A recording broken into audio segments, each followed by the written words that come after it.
Hey, this is Manny Moonraker, UFO Buster Radio News. This is episode number 182. Yeah, it sounds like I'm guessing. I gotta check. I'm not sure. I am not sure because I skipped a couple days. Fuck my life. It is 182. I got it right on the money. I missed a couple days last week. Unfortunately, podcasting is not my full-time gig. I'm not like some of those other guys out there who spend thousands of dollars on equipment. They spend all this time setting up interviews and shit like that, and that's what they do. I have a real job. I'm not saying that that's not a real job, because trust me, I'd love to sit here and podcast full time, travel to all these crazy UFO sightings, and get to the business with these people. Like, challenge them up front in their face. I'd love to go over to the master of pareidolia, knock on his door and say, "Hey, Scott, what the fuck do you see now?" That's not the case. I can't do that. I got a podcast. It's almost like not even part-time. What's less than part-time? It's like a gig on the side. I'm an enthusiast. Even though not too long ago I said I was a professional podcaster, because I've been doing it for a little bit now. Don't get me wrong. Don't start no shit now. I've been doing it for a little bit. But still, it's not a full-time deal. When it becomes full-time, I guarantee you, UFO Buster Radio is going to be off the charts if that ever happens. Or, and then I might just end up like the other guys, just die off into infinity where no one even knows your name like they do in Cheers. But anyway, here's the deal. This is a sad day in history. Historically, it's a bad thing for space to remember this. And in a way, it's not. I mean, it's a good thing, too, in a sad way, because it gives us a lesson. 33 years ago, we had the most craziest thing broadcasted on television, and that was the Challenger disaster 33 years ago. And when I tell you that at that time, especially in school, the science class was always about the space shuttle and NASA.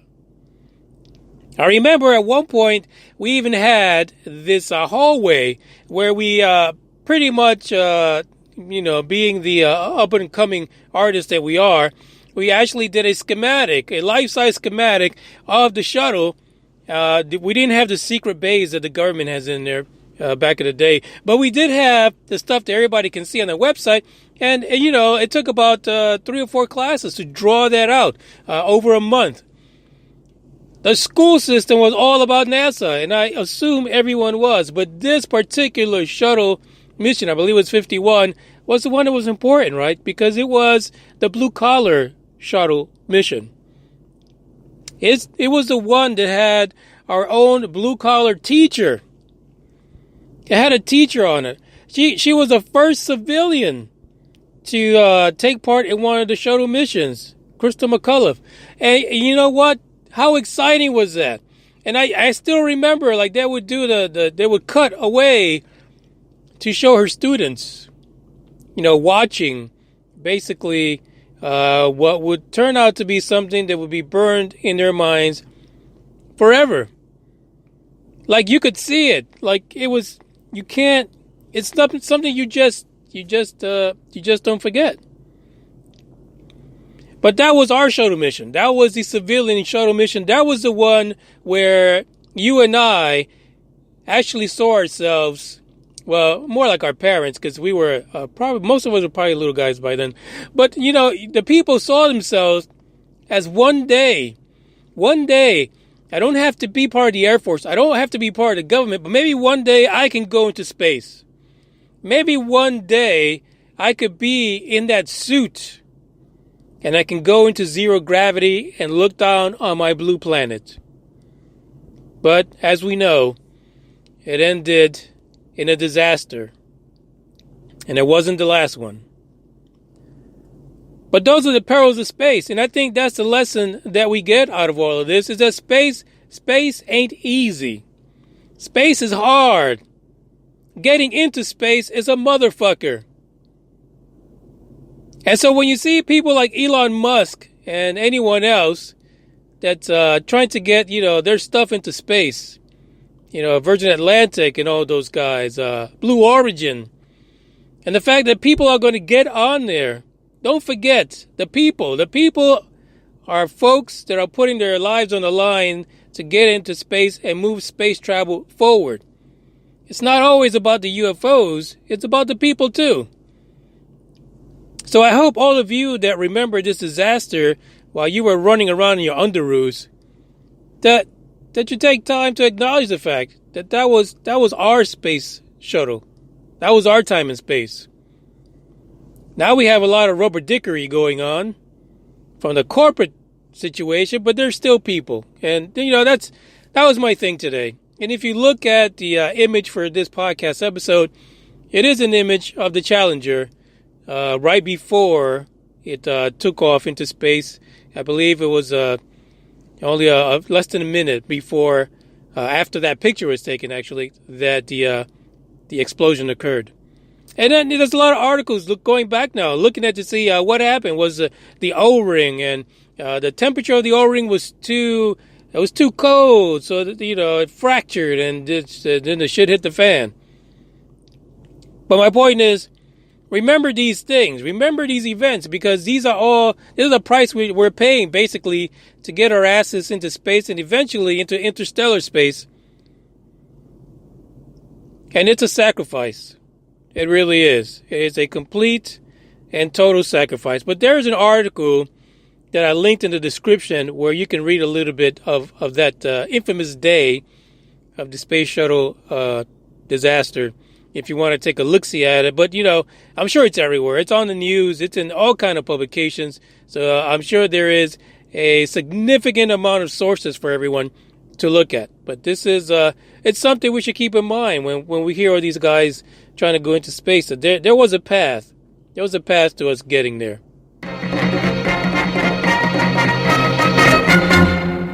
So this is the news for today, after we get rid of that somber note. But don't get rid of it completely. Keep it in mind. 1986 was one heck of a year for the space shuttle. Now, this story that we have now is coming out of Scientific American. It is crazy, I think, how publications like this, they have the term science in it, still once in a while reach out to the whole ufology alien thing, and they put an opinion out, or they put something out to still keep this in the forefront somehow, somewhere, some kind of something, so that people don't forget that it is still a possibility. It is still a possibility that there are extraterrestrials out there. They may not be hiding in Mars. Corey Good out of Dallas. They may not be hiding on Venus or any other planet. But when you look at the mass expanse of the universe, there's got to be something out there. There really is. This article titled Advanced Extraterrestrials as an Approximation to God. It's a little misleading in a bit, because what they're trying to say is, if we were to go right now, if you, sitting at your desk at work, or in your tub, or on the throne, because I'm sure people listen to me on the throne. I mean, it's only like a 12-minute podcast. I'm sure you could push it out in that amount of time. But if you were sitting somewhere and you got teleported, you're sitting on the toilet, you got your phone, your handy-dandy smartphone, and you get teleported to the age of Neanderthal, and you show up. Hopefully you've had a chance to clean yourself. But you're there, and bam, you're standing in front of Neanderthal man. Neanderthal man will probably see you as a god. Your phone would not be recognized as it is used today. It'd be something mystical, something godly, something powerful. Not something that you play Fortnite on. That is the premise of this article, basically. That they're saying that our first encounter with extraterrestrial technology could be extremely confusing to us. It could leave us a little bit looking like Neanderthal man. Wondering what we're looking at. What are we seeing? Who are these people? Are they so advanced that they're godly to us? It's food for thought.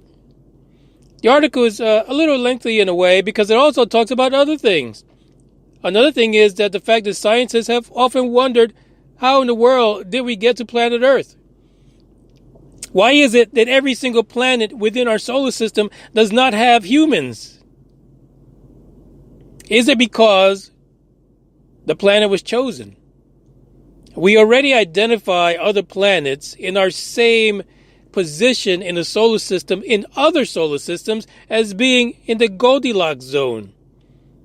But is it possible that someone said, that's a Goldilocks zone, that looks habitable, it's blue, there's got some water on it, why don't we drop some seeds on that place, a little bit of that DNA, and see what happens? The article looks at that as well. Is it possible that Earth was created by alien civilization in a process that's called directed panspermia?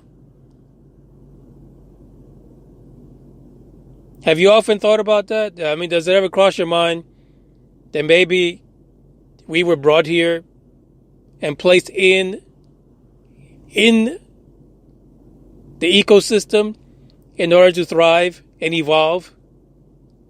Is that possible? Is that where the whole ancient alien thing really comes from?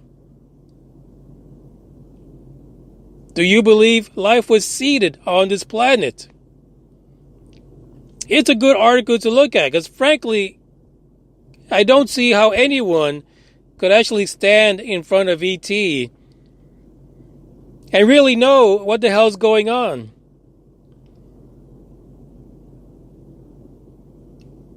It is food for thought, really. How would you react to seeing ET? I mean, I've had this question before, and many people will tell you they would either pass out or they would run like hell. But if you're in a situation, all things being equal, and ET materializes in front of you in all his bling and glory, would you think that they're godly? Do you think that they're so much more than what you are?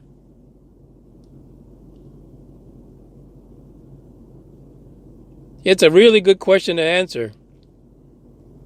And then, are you, by thinking that way, by you thinking that this is a godly entity, are you selling humanity short?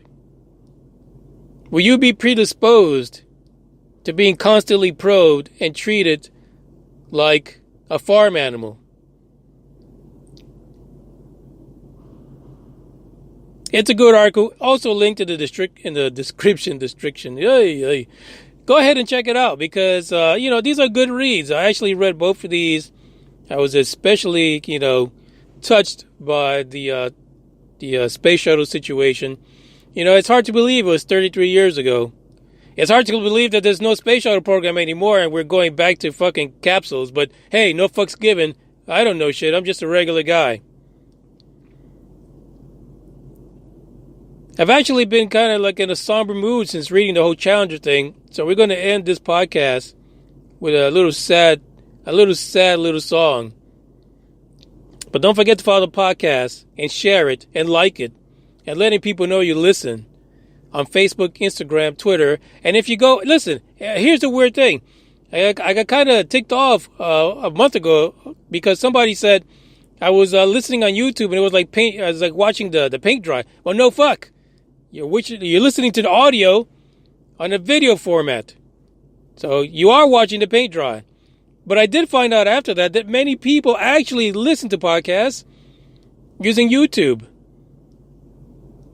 It's kind of like one size fits all. They don't have to download extra, mobile app things, but podcast is there. So that's what they use. I mean, hey, no fucks given. If that's what floats your boat, go ahead and do it. But also on YouTube, go ahead and follow UFO Buster on YouTube. And give us a like and a share and let people know we're there also. I thank you all for listening. Maybe one day I'll retire and just start podcasting all the time, 24/7. Who knows? It may be possible. Ciao.